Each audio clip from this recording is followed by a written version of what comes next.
dari hati saya yang paling dalam terkait dengan perkara pasal 21, kasus timah, kasus CPO, dan kasus gula. Advokat Marcella Santoso meminta maaf karena menyebarkan narasi negatif soal kejaksaan. Tak hanya kejaksaan, Marcella mengatakan dirinya juga membuat konten negatif tentang RUU TNI hingga Presiden Prabowo Subianto.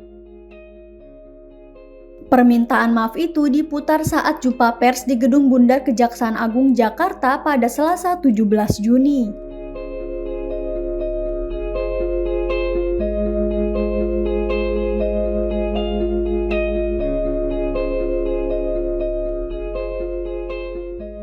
Marcella mengaku ada konten yang diproduksi timnya tanpa pemeriksaan lebih lanjut darinya. Meski begitu, ia menyebut tidak ada kebencian pribadi terhadap institusi kejaksaan maupun pemerintah. Bahkan ia mengaku pernah memuji kinerja para penyidik. Dari hati saya yang paling dalam terkait dengan perkara pasal 21, kasus timah, kasus CPO, dan kasus gula, bahwa saya menyadari di dalam proses penanganan perkara ini terdapat postingan yang sebenarnya sama sekali tidak terkait dengan perkara yang ditangani, antara lain terkait dengan isu kehidupan pribadi Bapak Jaksa Agung, isu Pak Jampitsus, isu Bapak Dirdik, dan bahkan terdapat juga isu pemerintahan Bapak Presiden Prabowo seperti petisi RUU TNI dan juga Indonesia Gelap.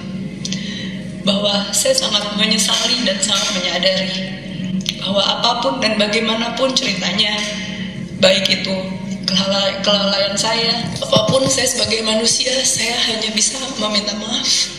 Saya mendoakan bahwa rasa sakit, rasa ketidaknyamanan yang dialami oleh pihak-pihak terkait dan terdampak akan dipulihkan oleh Tuhan dan akan dibalas dengan berkat dan berkah yang selalu berkelimpahan dan melindungi perjalanan karir Bapak-Bapak ke depan dan perjalanan pemerintahan Indonesia yang sangat saya cintai ini.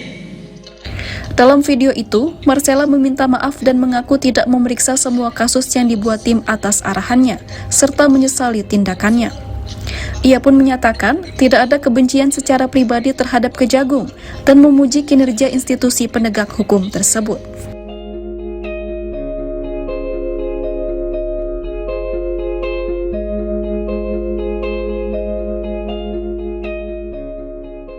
Marcella menyesali perbuatannya yang menimbulkan rasa sakit bagi orang-orang yang terdampak. Marcella sendiri merupakan salah satu advokat dari tersangka kasus ekspor bahan baku minyak goreng.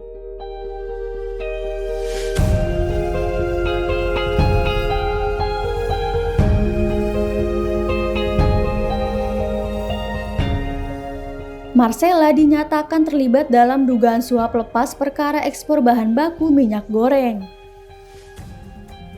Ia ditetapkan sebagai tersangka perintangan penyidikan kasus yang ditangani Kejaksaan Agung, yakni kasus timah, kasus impor gula, kasus ekspor bahan baku minyak, dan pencucian uang. Terkait konten-konten negatif yang ditujukan kepada institusi Kejaksaan Agung Republik Indonesia terhadap Jaksa Agung, terhadap Jampitsus, terhadap Direktur Penyidikan, bahkan terhadap institusi lain yang telah disebut tadi adalah tidak benar. Ya, ini klarifikasi secara nyata dan tidak ada unsur paksaan atas kemauannya sendiri, sehingga masyarakat kami harap menjadi paham, menjadi semakin tahu bahwa yang selama ini dibangun narasi adalah tidak benar.